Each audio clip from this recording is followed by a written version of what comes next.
2026 TNPSC exam நோக்கி நீங்கள் படிக்கிறீங்க அப்படின்னா, மெயினாக வந்து குரூப் 4 எக்ஸாமோ குரூப் 2 எக்ஸாமோ நோக்கி படிக்கிறீங்க அப்படின்னா, இதுதான் வந்து டிஎன்பிசி இப்போ ஃபாலோ பண்ணக்கூடிய ஒரு சக்ஸஸ் ஃபார்முலா. ஸோ இந்த விஷயம் தெரியாமல் யாருமே வந்து 2026 டிஎன்பிசி எக்ஸாமுக்கு படிக்க ஸ்டார்ட் பண்ணாதீங்க, ஓகேங்களா? ஸோ என்ன அப்படின்னு பார்த்தீங்கன்னா, நல்லா கேட்டுங்க. இதுக்கு முன்னாடி படித்த எல்லா ஸ்டூடெண்ட்ஸுக்கும் தெரியும், ஹார்ட் ஒர்க் அப்படிங்கிறது வந்து பார்த்தோன்னா 90% இருக்கும். ஒரு 10% அப்படிங்கிறது தான் ஒரு ஸ்மார்ட் ஒர்க், லக் அப்படிங்கிற மாதிரி கலந்துருக்கும், ஓகேங்களா? ஆனால் டிஎன்பிசி இப்போ கொண்டு வந்திருக்கக்கூடிய இந்த ஃபார்மேட் அப்படிங்கிறது எப்படி இருக்குன்னா, நல்லா பாருங்கள். இதுதான் டிஎன்பிசி சக்ஸஸ் ஃபார்முலாவுக்கு உண்டான ஒரு விஷயம், ஓகேங்களா? ஹார்ட் ஒர்க் 50% தான். அதாவது நீங்கள் புத்தகத்திலேருந்து நீங்கள் நல்லா தெளிவாக தரவாக படிச்சிருந்தீங்க அப்படின்னா, உங்கள் ஹார்ட் ஒர்க் மூலமாக வரக்கூடிய மார்க்குங்கிறது, அதாவது படித்ததுலேருந்து அப்படியே வரக்கூடிய கேள்வி. ஸோ அது வந்து 50%.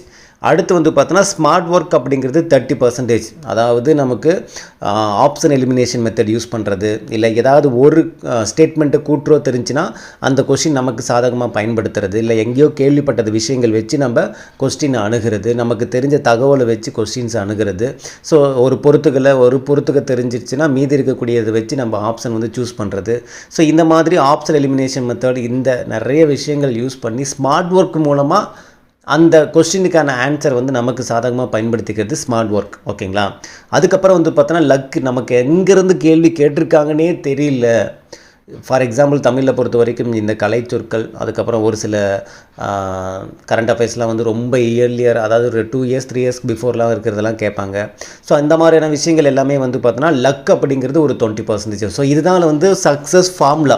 ஸோ இப்போ நீங்கள் 2026 எக்ஸாமுக்கு நீங்கள் படிக்க ஸ்டார்ட் பண்ணுறீங்க அப்படின்னா, உங்கள் ஹார்ட் ஒர்க் மூலமாக கிடைக்கக்கூடியது 50%, ஸ்மார்ட் ஒர்க், இந்த ரெண்டுமே உங்கள் கையில் இருக்குது. ஹார்ட் ஒர்க்கு நல்லா பண்ணால் மட்டும் தான் ஸ்மார்ட் ஒர்க்கே உங்களுக்கு ஒர்க் அவுட் ஆகும்.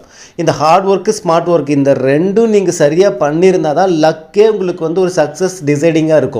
அப்போ நீங்கள் கான்சன்ட்ரேட் பண்ண வேண்டியது ஹார்ட் ஒர்க்கு, ஸ்மார்ட் ஒர்க்கு நல்லா ஃபோக்கஸ் பண்ணி நீங்கள் படிச்சிங்க அப்படின்னா, ஆட்டோமேட்டிக்காக லக் ஃபேக்டர் அப்படிங்கிற அந்த 20% வந்து பார்த்தோன்னா நீங்கள் ஈஸியாக ஹேண்டில் பண்ணலாம். ஆனால் இந்த ஹார்ட் ஒர்க், ஸ்மார்ட் ஒர்க் பண்ணாமல் வெறும் லக்கு மட்டுமே வச்சுட்டு நீங்கள் போகணுன்னு நினச்சிங்கன்னா உங்களால் வந்து சக்ஸஸ் பண்ண முடியாது. ஸோ இதுதான் 2026 டிஎன்பிசி எக்ஸாமில் நம்ம ஃபாலோ பண்ணக்கூடிய மெத்தட். இதை நீங்கள் மைண்டில் வச்சுக்கோங்க. இதன்படி தான் நீங்கள் படிக்கணும், இதன்படி தான் நீங்கள் வந்து எக்ஸாம் அணுகணும். அப்படி அணுகுனீங்கன்னா எல்லா எக்ஸாமுமே ஈஸியாக நீங்கள் என்ன பண்ணலாம், டிஎன்பிசியில் குரூப் 2 இருக்கட்டும், குரூப் 4 இருக்கட்டும், ஈஸியாக கிராக் பண்ணலாம், ஓகேங்களா? நன்றி.